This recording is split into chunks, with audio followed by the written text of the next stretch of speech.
Spokesperson for the human soul, not skin color, the human soul.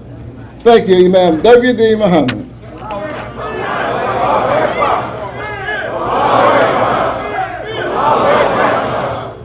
Yes, Allahu Akbar, God is greater than everything.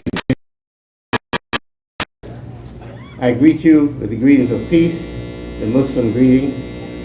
Assalamu alaikum. We thank God today, as always, and we ask Him to forgive us our shortcomings always, and His guidance always. For as we read in our holy book, in Scripture, God's guidance, we have no guidance.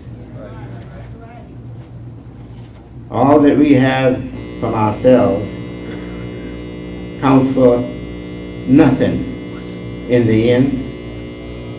Only God's guidance will take us to the end safely.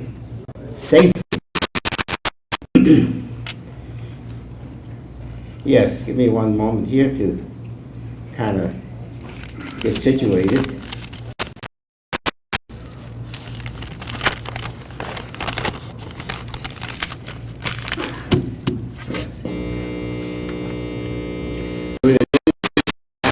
Rahim, that is, with God's name, the merciful benefactor, the merciful redeemer, or as it is translated also, the beneficent, the merciful. We are told that a parable of human creation is a parable of a plant, creation of a plant. And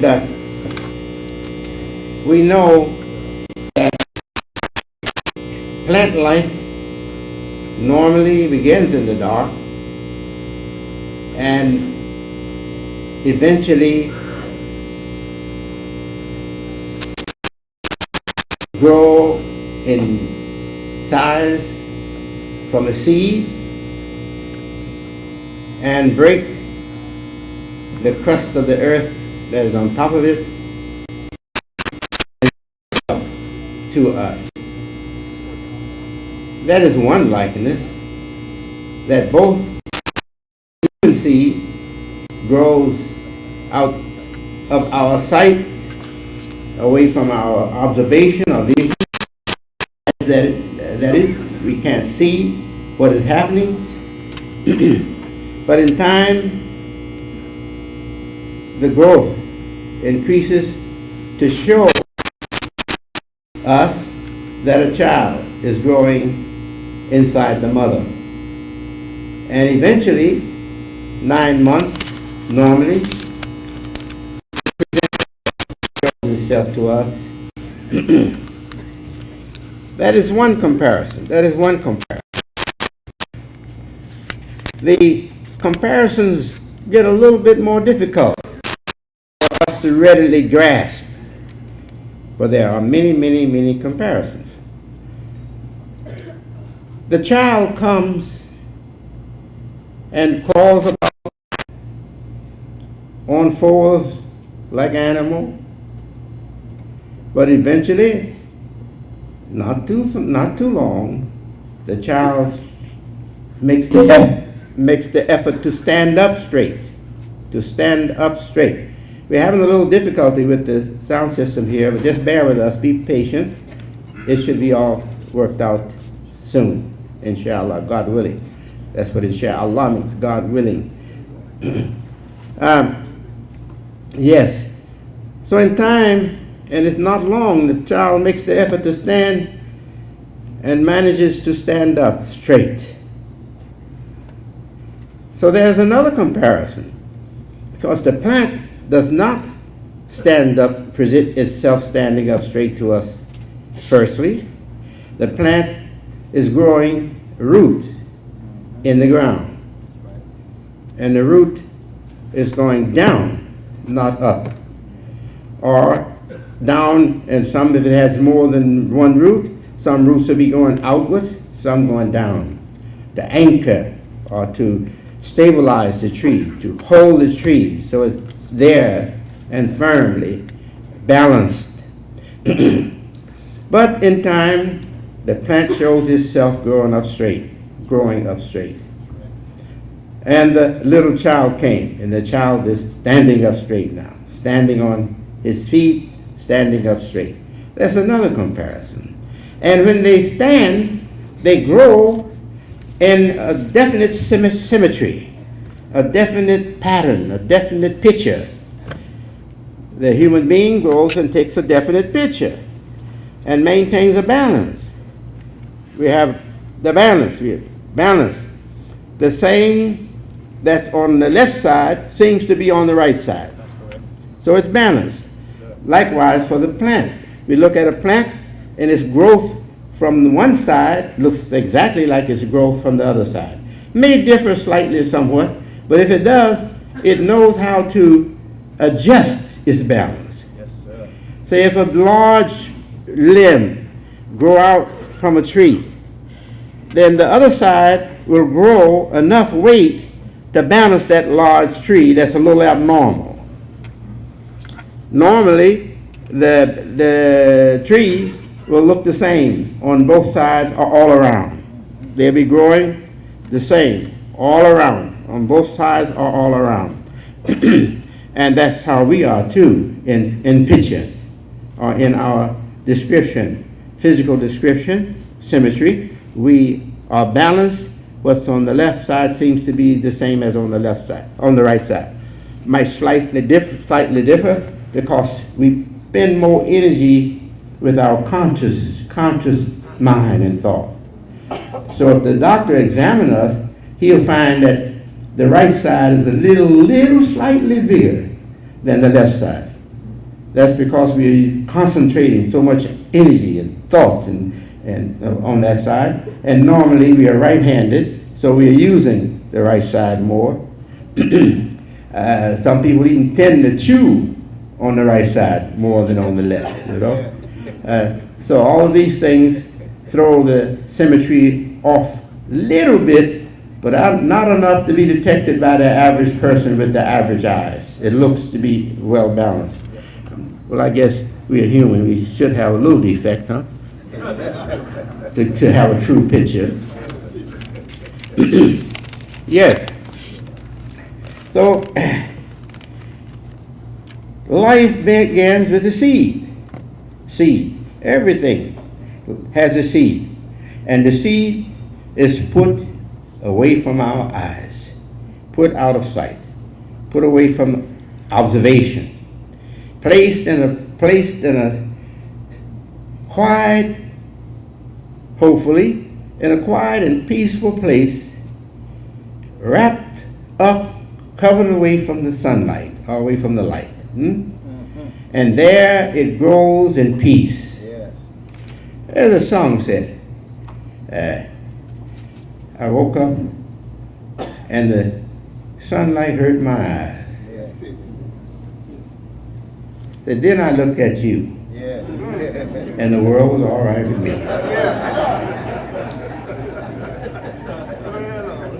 Well, that you could be any person, even females, you know. Yeah. But one thing is for certain, they must have truth. Really what that person looked at was the truth. Yes. That person looked at the truth. Yes. Or sometimes the light hides the truth. Yes, sir. Our light in the house here, the house light, and our light in our own minds, our limited light in our own minds, sometimes hides the truth, and we have to see the truth in order to bear the light. Say, oh, now I can make it in this light. It's all right. I'll make it. So a plant, now think about a plant. A plant firstly as a noun, or the name of a thing, a plant. We think of a plant, we see life, not animal life. but plant life. We think of a plant. Now, as a noun also, a plant could be an establishment. That's right. That's right. And the seed is put in the ground for cultivation or to grow. And it has to be given proper care, like the child, like the human child. Right. You have a child, the job just begins when you get the child from the mother. Just like when you get the seed now has shown itself above the surface of the ground. So now the work begins for the farmer or for the gardener, right? Yes, sir. He has to make sure weeds don't crowd it out. Yes. He has to make sure that he gets proper water. That's right. And the same we have to do for the baby, right? That's correct. See?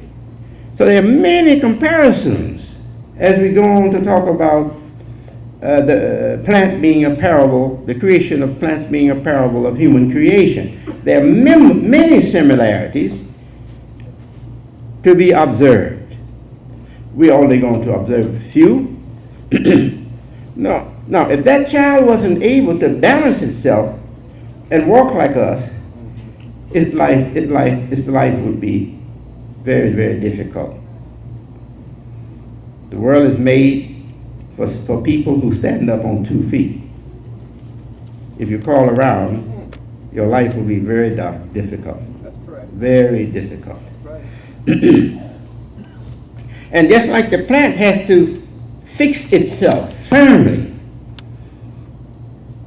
in the earth to grow, to be nourished and grow to its full size, its maturity, we have to fix our child, our sons and daughters. We have to fix them firmly in reality. That's right. Yes. Yes, sir. We have to situate them firmly in reality so they'll be able to bear their weight Yes.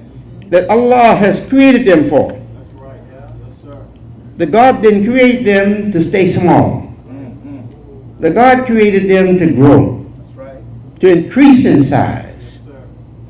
And they need to be given the care and understanding that they need to support their weight Yes, sir. and not have to struggle so hard with their weight, That's right. supporting their weight. Yes, sir. If it's not grown in a balance, it'll be very difficult. Now just think, the child going to grow up to weigh soon 170 or 80 pounds. Imagine if 100 of that pound was on one side. Yeah. How difficult it would be for that child to walk and balance that weight. But if it's balanced correctly, the gait is so easy. The walk is so easy. So easy. So we have to teach our children balance in reality. Yes, sir. Balance in reality. Don't fail to teach them what they need to know to be successful in a real world. A real world requires them to accept responsibility, That's right. more and more responsibility as they grow year after year and grow bigger in size. That's right. They're going to have to accept more and more responsibility. People of the earth, of the ground, Adam was a man, God said, was made of the ground. People, our first father, people of the ground, made of the ground, like southern farmers, they know to prepare their children to live in reality. Yes, sir. Yes, Yes, sir. prepare their children to provide for themselves one day. Food, clothing, shelter. To be ready to take on a wife, the males, and be ready to accept responsibility for providing living quarters to the female and the children that will be expected from her. The southern people knew naturally to prepare their children for this reality. In the modern city world that we live in now, We don't do that. That's right. We leave it to the police, Yeah. yeah, or to the gang, or to the criminal, to teach our children how to live in this world. Don't we? Yes, sir. Yes. Yes. We've given up, it seems. Seems like we think we can't manage our responsibility as parents anymore. We turn them over to the world. We have to change that. Yes, sir. Yes, we do. I know all of you are not guilty of that. Many of you are not guilty of that. But there are too many of us guilty of turning the child over to the streets. Yes, we're talking about a noun now. So the noun, as a noun, it could be a thing, a plant, a living, biological body we call plant or plant life, but it also could be an establishment.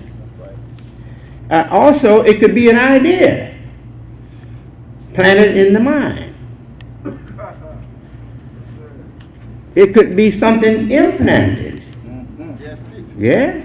Implanted. Put in the mind. Hid away in the mind. Yeah. To produce its effect without the awareness of the person that was impregnated. Yeah. Or the mind that was impregnated. That's right. Yes, Mr. Farad, the teacher of my father, Elijah Mohammed. He created many things in the form of ideas or thoughts, language, that he intended to go into the mind without your awareness, without you being aware of the purpose for which it was put in your mind, and then have it grow in your mind in the dark, grow in the darkness of your mind, and affect your life to one day change your life. Yes. Planting seeds in the human mind. Yeah. That's another meaning of plant.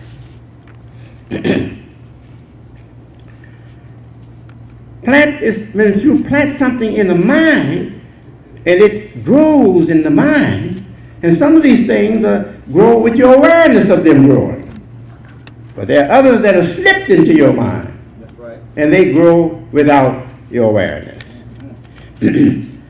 And if a good shepherd or gardener plants seeds into our mind, the result in the future will be good for us. Yes, it'll be good for us. And we may reap a harvest of wonderful and great things, wonderful and great ideas that we couldn't see or perceive with our own minds or eyes.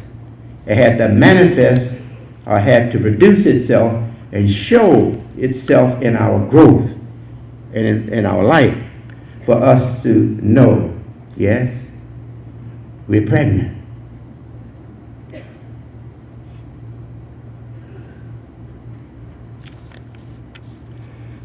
So implanting is like impregnating. Planting in the mind, implanting ideas or seeds in the seeds of thought or ideas in the mind. It's like impregnating the mind.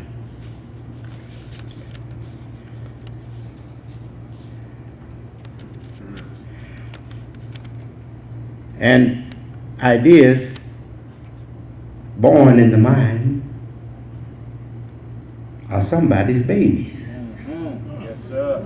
Come on. Long way for I once observed a person who was talking about the things that he had produced and showing them to observers. And he said, yes, I'm proud. I'm proud of these. These are my babies.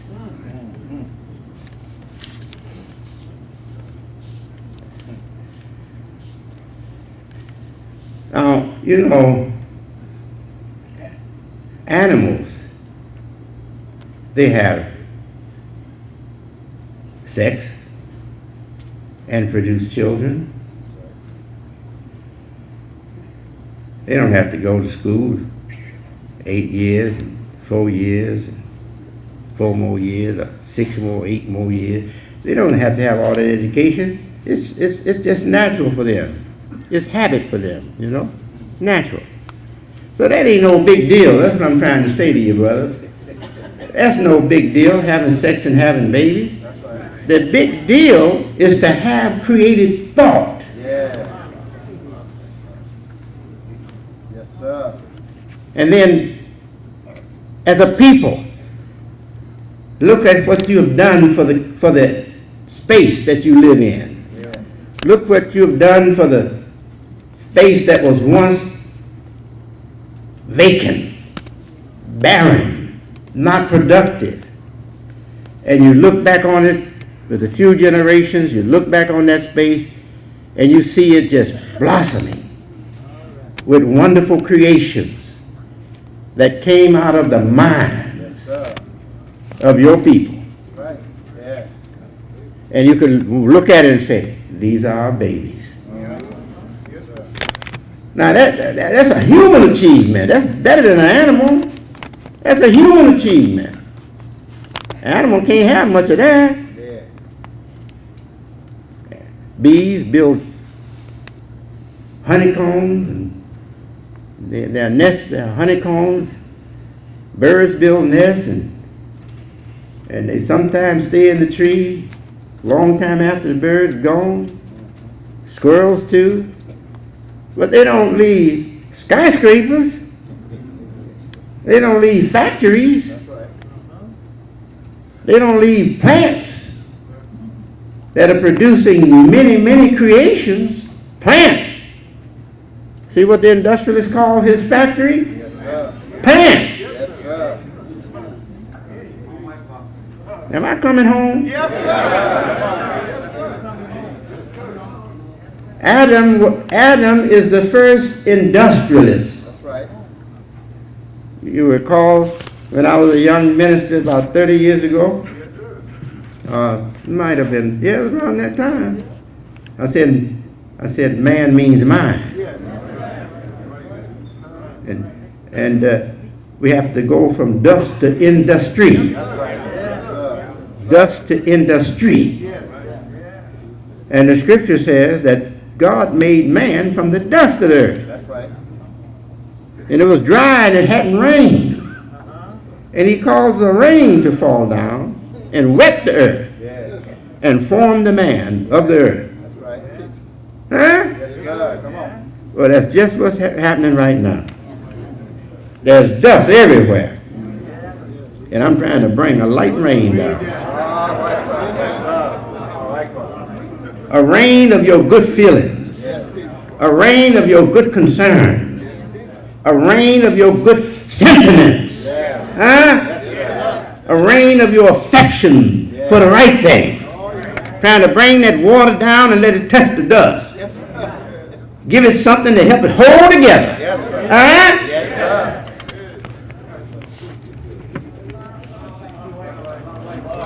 Praise be to God.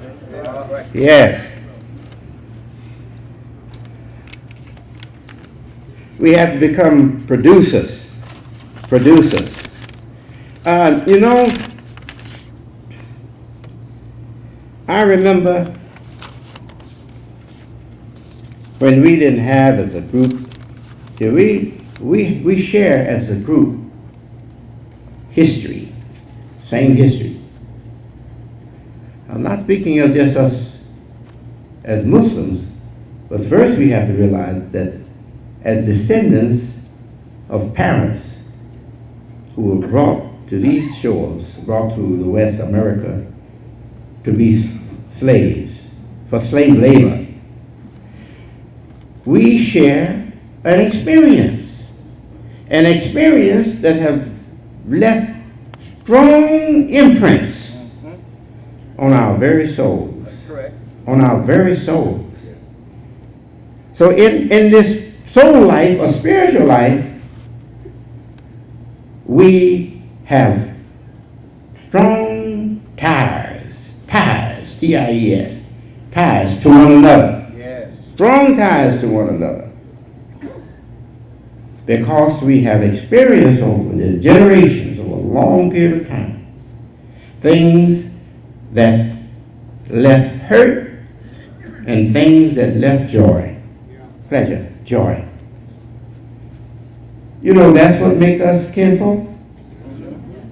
That's what really makes us soul brothers and sisters. Oh, yeah. Yes. Yes, sir. It's the experience that we share that others did not share with us. Yeah, that's right. So we don't have that spiritual bond with them, that depth with them, depth of soul with them that we have with one another. That's right. But the Irish have their own history of suffering Yes. and joy. That's right. And they're bonded together by their history. Now, if we forget the history or change and we don't care anymore about remembering it, what happens? We lose the strong ties. That's right. We lose the strong bonding, the strong tie, the strong spiritual bonding. We lose it. And no matter how much we jump and shout or victor ourselves out in space as religious people, soon as we get out of the hypnosis, Yeah, come on. in fact, even under the hypnosis, we're not really loving one another. We're just, sorry, that word coming to my mind. We're just stroking ourselves. Yes, sir. And we go right back to cussing each other out and kicking each other in the face and killing each other and robbing each other and giving each other drugs. Huh? Why? Because we have separated from the history of our shared experiences. That bonded us spiritually together and made us brothers and sisters, made us hurt when the other person was hurt. Made us want to do something about bad conditions in our neighborhood. We got to get it back. We got to get it back. We can get it back. We're getting it back right now. There's a fine rain falling down. I feel it. Yeah, fine, steady rains coming down on the dust. And the dust is holding together a little better now. Oh, yeah.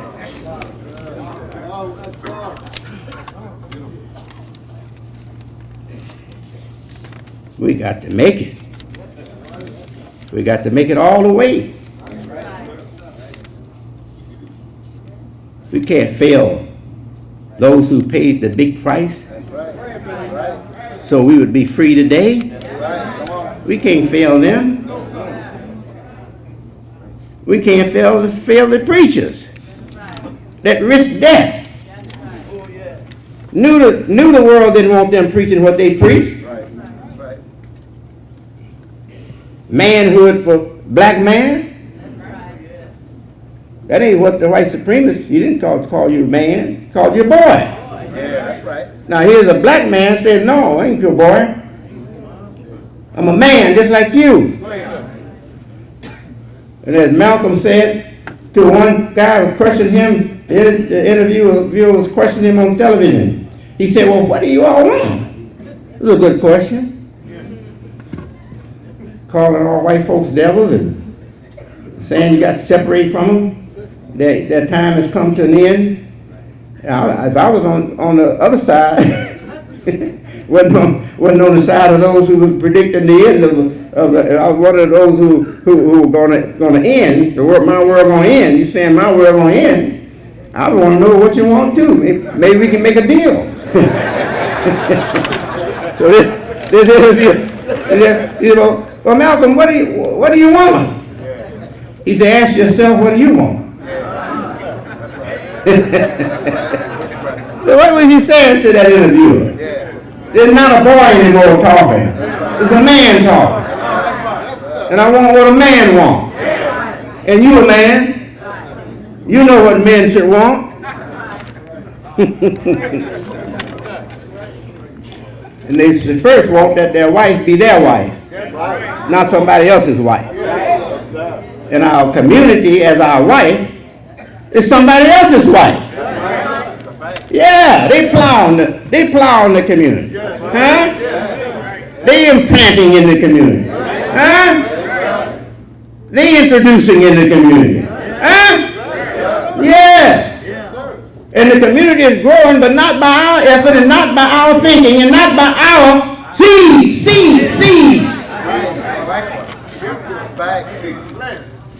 It has to change. It's going to change. It's changing.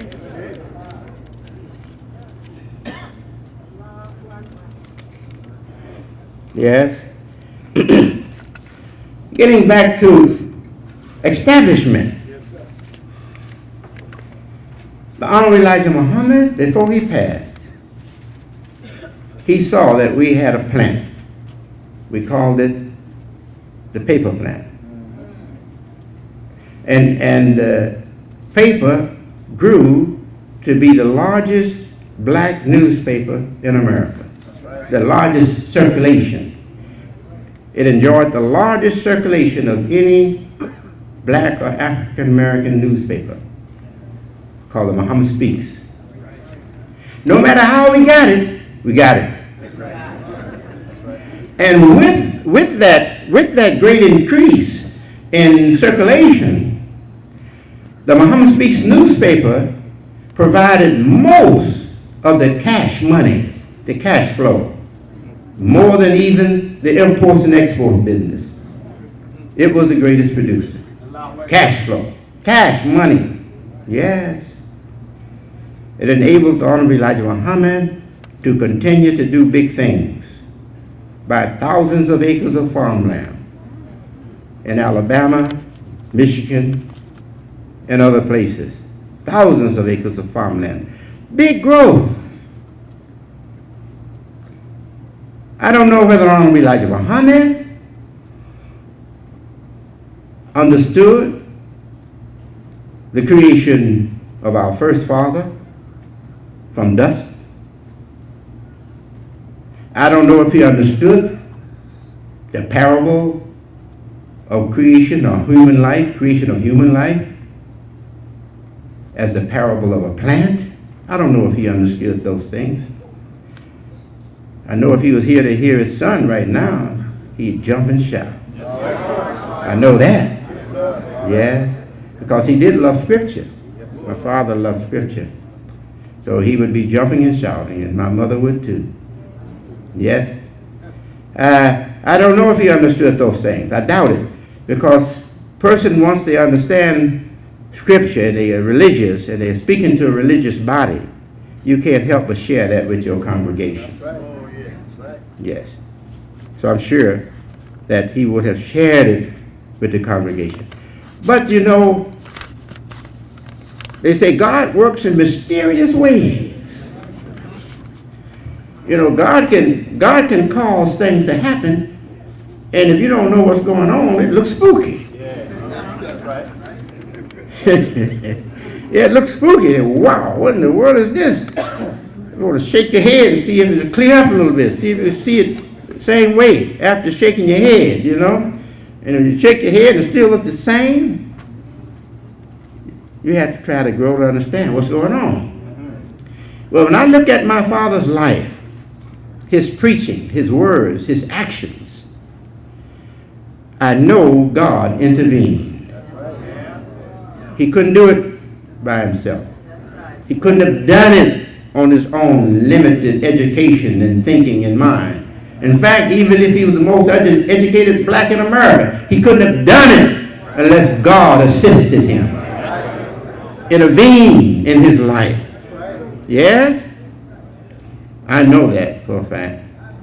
When I look at his words and his life, how they grew over the years, the many years of his leadership, and where he left off. He left off where all people should start. Yes? For many years, he just taught us what we call the lessons or teachings of the Nation of Islam. Problem book, first student enrollment. You hear that? Student enrollment, lesson number 1, lesson number 2, English lesson number 1, 14 question and answers, 34 problems, huh? Student enrollment. And then he put out a book of his own, How to Eat to Live. Oh, that's a good book now. That book was so good that one of the high priestess in the black community in herbal foods and health food told me, I went to her place, Dr. Fultona of Chicago. I went to her place, I heard about her. Dick Gregory brought a lot of attention to her. So I had heard about her before, but Dick Gregory, the comedian, got with her, an activist, political activist, Dick Gregory. I heard about him going over there, so I decided to go over there. I knew about her because she was popular in the African American communities, and especially with serious-minded people in the African American community, like the followers of Elijah Muhammad. So I went to her store, and there she was there herself. So she came out and greeted me, and first thing she offered me was some grass. So I didn't laugh or nothing, but I just didn't respond. And she said, "Do you know what the elephant eat?" I said, "Yeah, grass." She said, "That's right." She said, "I want you to take some of this grass. It's good for you." I didn't say nothing. Grass, grass. I don't care how good the language, the logic looks that you're giving me. There's still grass in my mouth, And something in my soul's history tells me I ain't supposed to be chewing on no raw grass. So she had a hard time getting me. So I went around in her store and shopped for the things that I wanted. And I'm getting ready to leave now. I got my things. She said, "Take some of this grass." So for her sake, I took a little bit of juice. She had a juice, grass with juice, grass. You can see the grass in there. It's a little juice like water. I guess it was a still water. So I took it, and that's how I finished. I didn't buy any grass.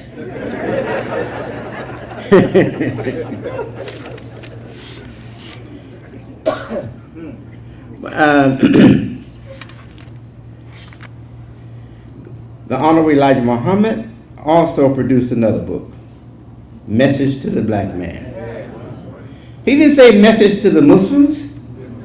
He said message to the black man. A lot of us don't know that when Mr. Farad taught his student, my father, Elijah Muhammad, he taught his student to prepare to invite all black people of America to the Temple of Islam to become members of the Nation of Islam. That's what he prepared him for. Not to just be a leader of Muslims, no, but a leader of African American people. And I know that if the other leaders that want to be leaders of African American people or black people, all of us in this country, and now we're thinking even outside of this country, the Caribbeans, South America, everywhere that we have been taken from the continent of Africa. Right. We're thinking about all of our soul brothers and sisters. But if those leaders don't study the works of the Honorable Elijah Muhammad, they will never be prepared to lead us to the goal line. Right. We'll never reach the finish line that our souls want until they study the works of the Honorable Elijah Muhammad and benefit from the positive work that he gave or left for us before he passed away. They have to know these things. They have to experience those things. I'm the leader I am, not because I learned Arabic. I'm the leader that I am because my life, my soul, my mind was impregnated by Honorable Elijah Muhammad's words. He left his seeds in my mind. Yes, he left his seeds in my mind. And my mind has grown so large, so big. I didn't know all of that was in my mind. I couldn't see it being put in my mind. It happened in the dark.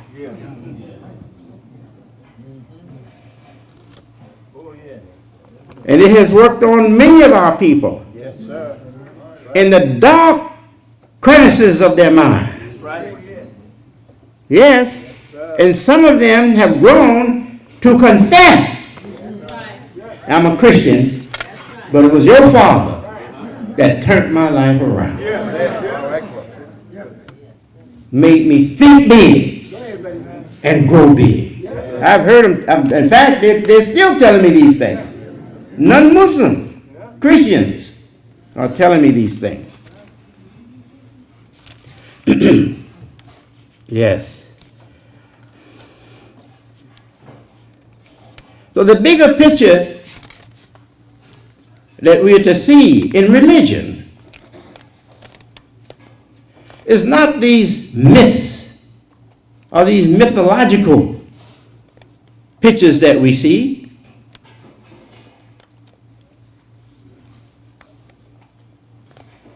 Like the picture of Artemis holding her baby, and she representing the earth in its futility, in its growth, in its abundant plant growth. No, we have to see more than that.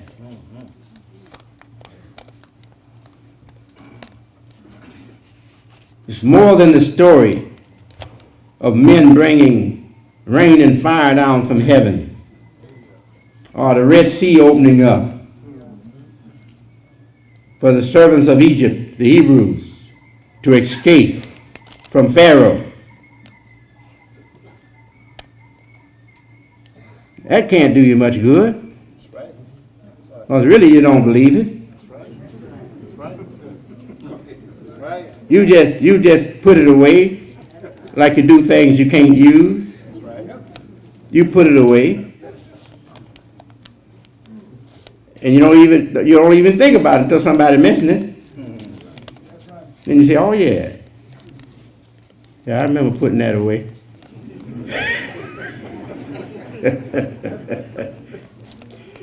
And you do right to put it away, because what can you do with it out here in the real world? The preacher gonna preach, take off all that time, people tired, they'll work the whole week. And he's telling them about some Red Sea opening up. And they trying to stretch their imagination to understand something of what he's saying. Yes, sir. Strike the water with the rod. Strike the water with the rod. Yeah, you're a good show, man, but what in the hell are you talking about? That's right.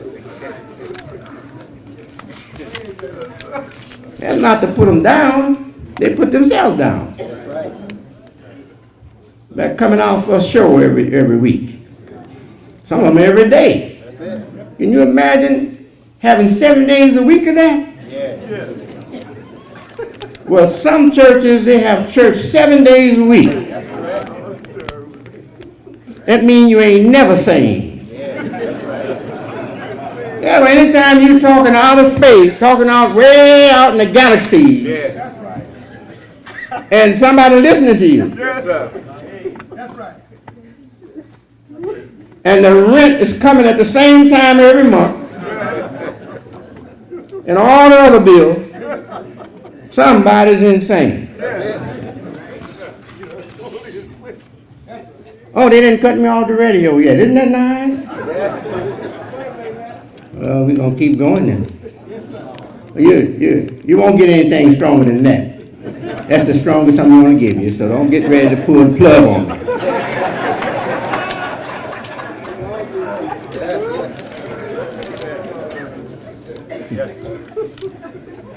The point of this address today, for the first hour here, is we have to take our mind from ABC blocks Yes.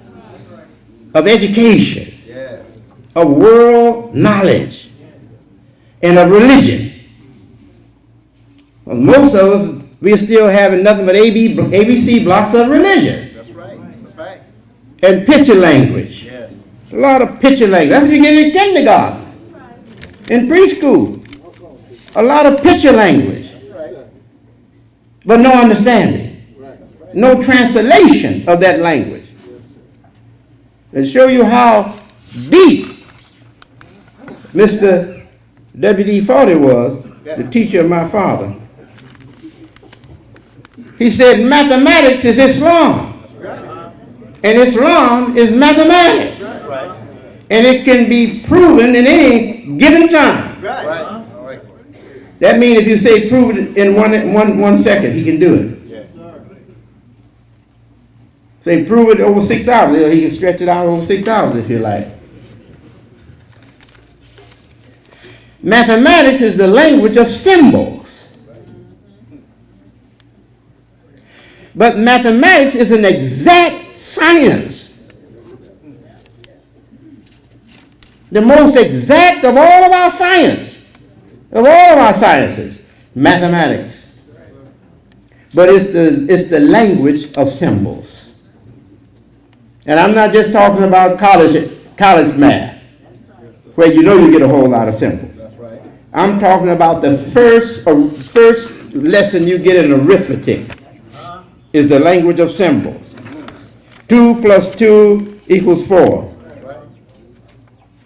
2 what plus 2 what equals 4. Yeah. So you're not working with anything but symbols.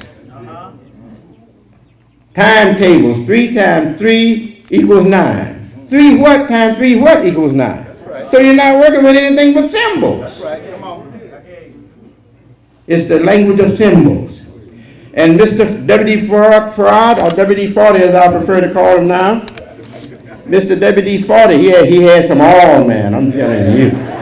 Tune up your engine, buddy, I'm telling you. Make those cars run so smoothly. Oh, clean them up, take the gunk off of them all day.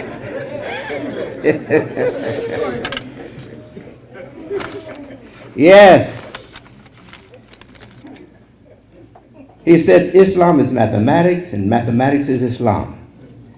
So what is he telling us? One day I hope you students, because that's what he made all of us students. Everyone registered was a student.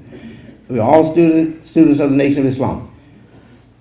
One day his prayer was that one day some of us, or just one of us, all it takes is one, That's right. to tell the others and we got something going. That's right.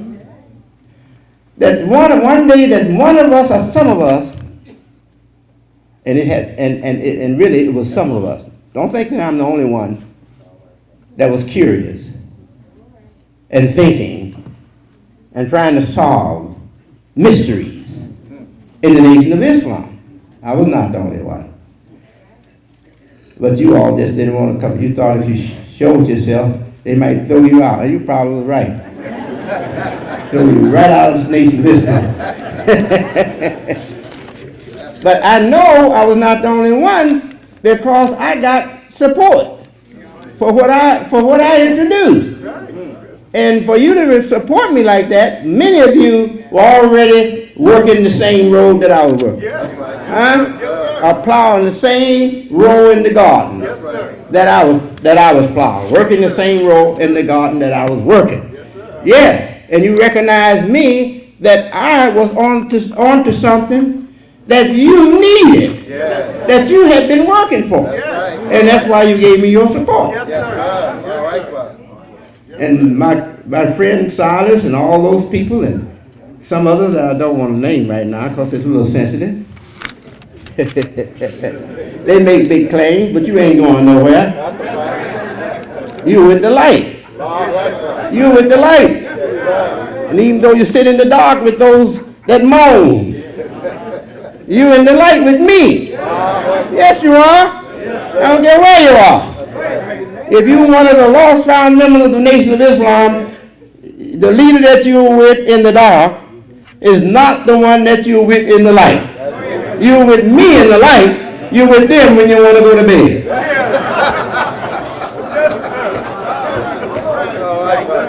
Yes, sir. Yes, it's a good day. Good day to be alive, brother. Oh, I'm telling you, I couldn't have looked ahead in the road to this time that we're in right now and see what would happen. If I could have, I wouldn't be able to speak. I couldn't have, none of you all would have me in the mental institution. If I saw this house, I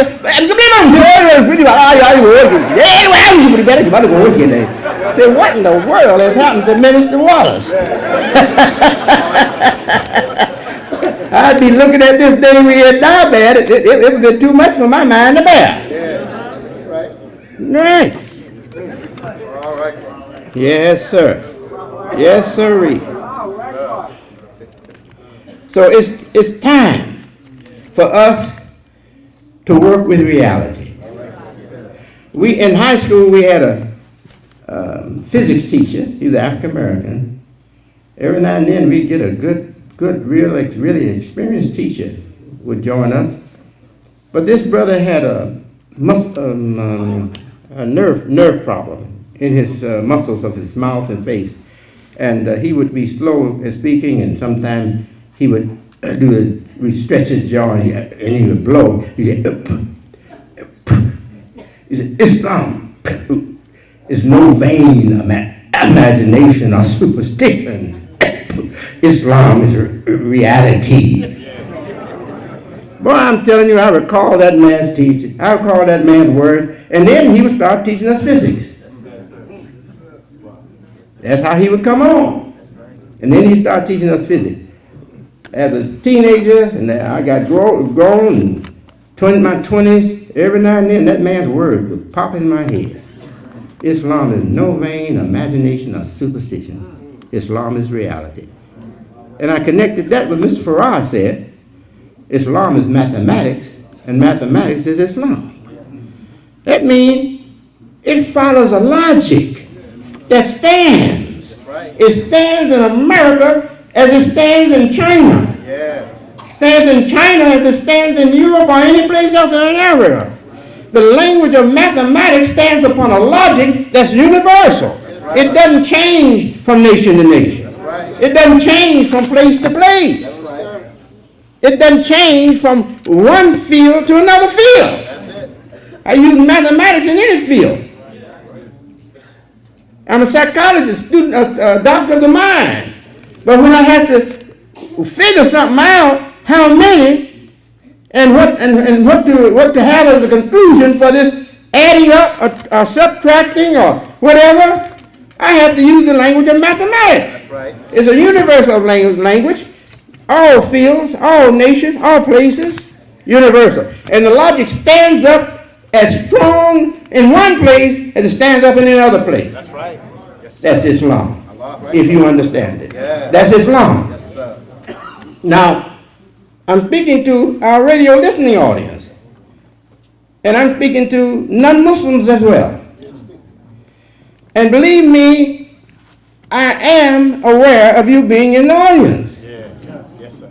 And I know you would like to have more understanding of Islam. Don't you know Islam is a big burden on the black Christian? Yes. Yes. Got these Muslims growing among these Christians. Preachers shaking, trembling. Yeah. Every time we open up new avenues for our growth, the preachers start trembling and shaking. Yes, they do. And he go and get together with his partner preacher. Yes. Say, these Muslims, we got to watch them. Yes, sir. We got to watch them. We got to come out with something now. We got to check them. We can't let them come here and take over the church. I don't want to take over your church, Mr. Reverend, or whoever you are. I respect you and love you. You're my brother. I would like for your congregation to get some of this WD-40. Man, I'm telling you, it ain't just for the Quran. This WD-40 will help you understand the Bible. And they say take a little sugar with the medicine, and help the medicine go down. You need a little WD-40 to help that medicine go down.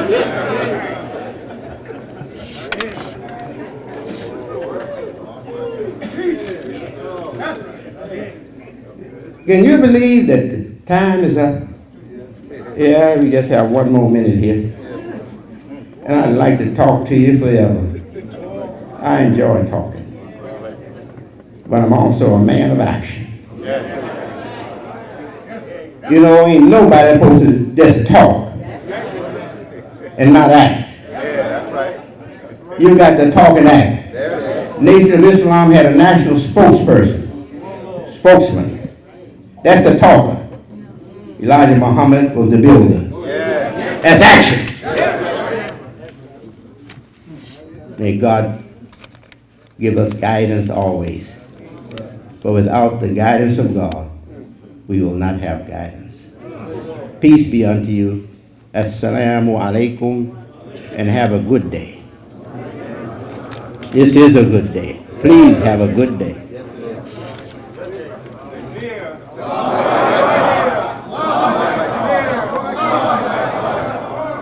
God is greater.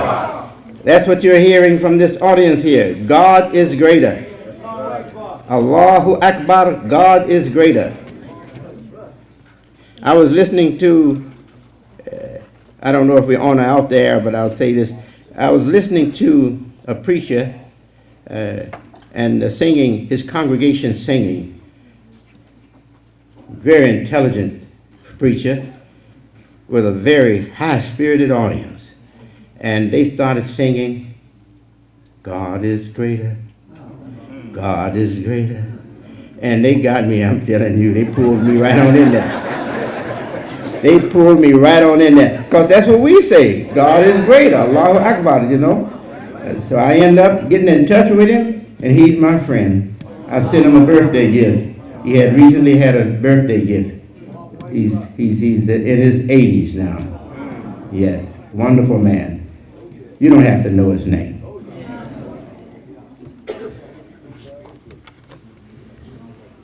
So our first hour is up.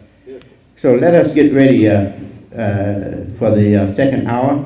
And I'm going to take a few minutes break, about 5 minutes break, so that we can come with announcements. Any announcements? I know we have very, very special guests here. And we want to have our guests come and greet us. So I'm going to step back and sit down and relax a little while and get myself ready for the next hour while we come forward with our announcements. Thank you.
I got this. Okay. Assalamu alaikum. Bismillahirrahmanirrahim. We thank you, ma'am, for a wonderful, wonderful public address that really got us going. You can't hear me? Can you hear me now? Okay, again, we thank you, ma'am, for a wonderful, wonderful public address, the first part. We look forward to the second part. We want to acknowledge today, we have some special guests with us today. We have Reverend E. Curry of Rockford, Illinois. He's the pastor of the Fellowship Baptist Church. We'd like for him to stand. His Sister Rashida Salim brought him. Thank him for coming. And we also have with us Mr. Sean A. Walker, who is a candidate in the 28th District. We'd like for him to just come up and greet you.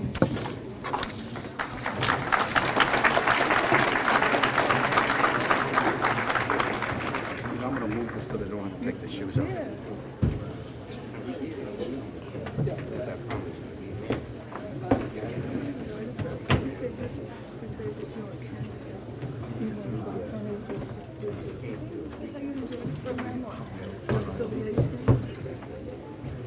Good afternoon.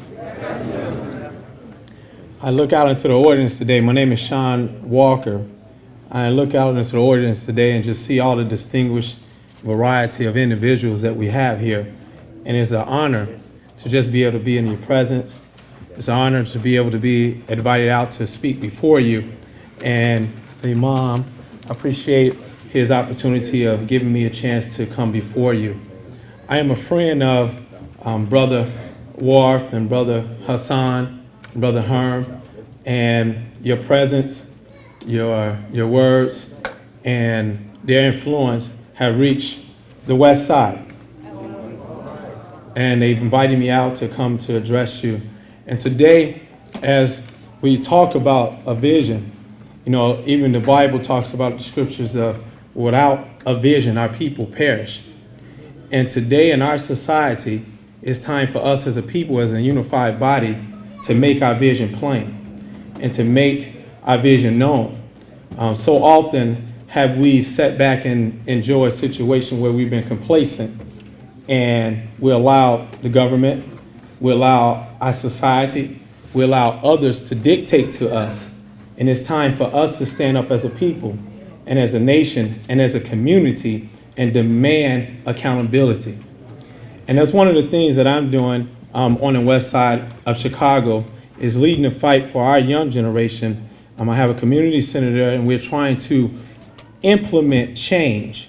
And that's one of the things that I'm running on, talking about changing the face of the 28th Ward. And as we understand how we change the face of the 28th Ward, we're talking about changing the mindset. As we change the mindset, we can change the leadership. And as we change the leadership, we can change the economic development of our community. And it's time for us to bring a unified body, because even the scriptures talk about where there's unity, there's strength. And when we begin to come together as a people, that means young, old, and in the middle. And in addition to that, we're talking about the wise. You know, I come up, and I'm young, but I come up where the women was mentors to the young ladies of the church. The men were mentors and example for the youth of the church. And it's time for us to begin to put that back into our community. And I'm fighting a cause, and I'm dealing with ex-offenders. I'm dealing with the left behind. And we're trying to educate our people about the political process and how it affects our nation and our generation. In addition to that, we're fighting a cause for construction. So these are why I'm with these brothers here, to begin to help rebuild our community. And I just appreciate you guys giving me the opportunity to come before you. And I look forward to hearing you guys again and being here. And then once again, it was an honor and it was a pleasure to come before you. And once again, I'm on the west side of Chicago, and I'm in the city, and I come all the way out, and I will be here again as a guest. And I appreciate it. And once again, my name is Sean Walker, and I thank you. Peace be unto you.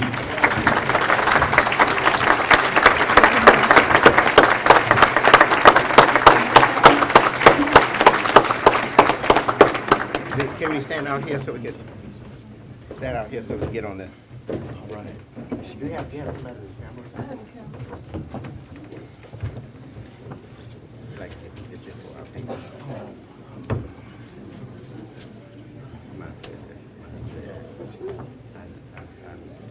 told about you, and thank God that we have a candidate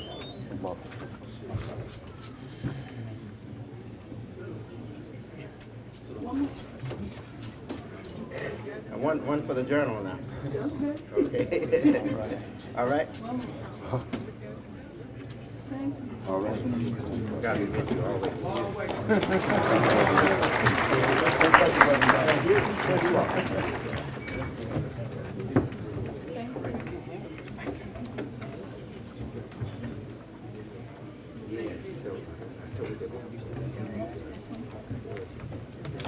Also, I just want to remind you about the Muslim Journal will present its annual A Time to Be Grateful dinner, Saturday, December 2nd, 2006, from 6 p.m. to 10 p.m. right here at the Homewood Hotel.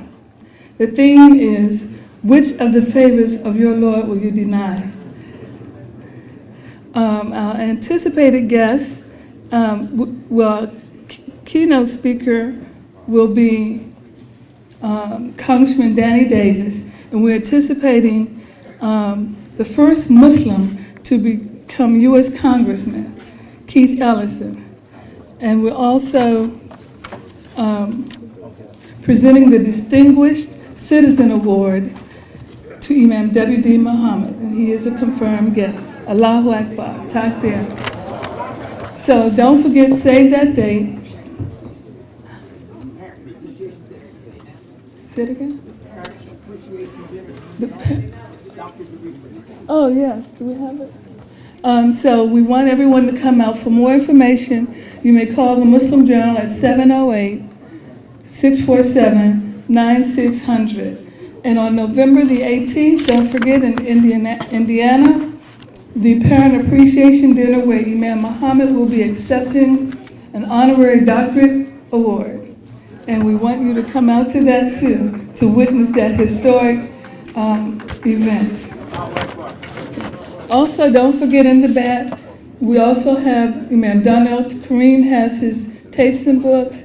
The mosque cares have dawah pamphlets. Don't go home, brother imams and da'iyas, and without your dawah pamphlets. And WDM Publications have new book out there, and the tapes and lectures.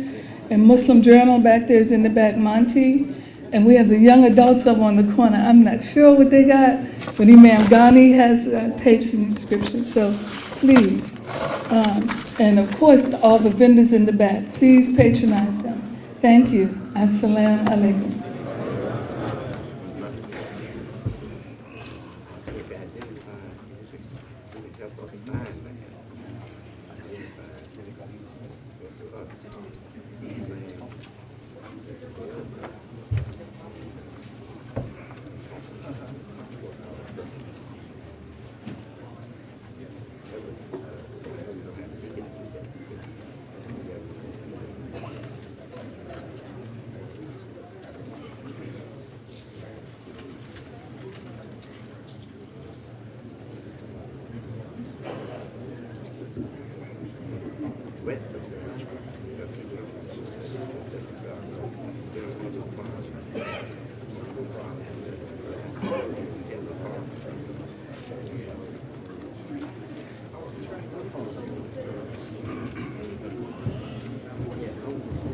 Assalamu alaikum.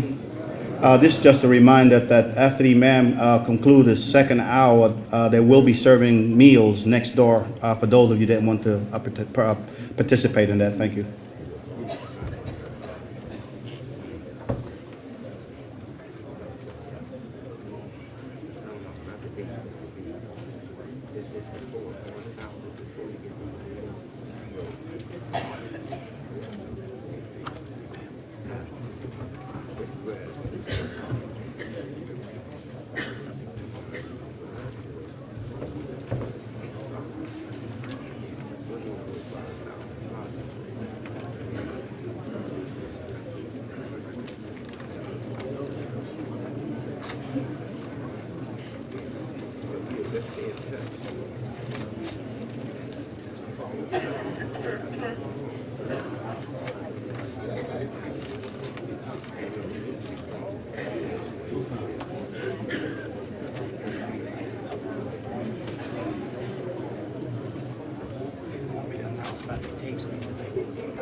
Assalamu alaikum. Imam W.D. Mohammed has approved making available to the members of this association transcripts of previous Ramadan sessions. And we have available today copies of the 2005, 2004 Ramadan sessions at a very reasonable cost. If you are someone who attended 2005 or 2004 Ramadan session and you never got your booklet, it's available at no cost to you. Others would have to pay $10. Please remember and note that these Ramadan session transcripts are not for the general public and are only to be made available or shared with the Association of Muslims who identify with and follow Imam W.D. Muhammad. Assalamu alaikum.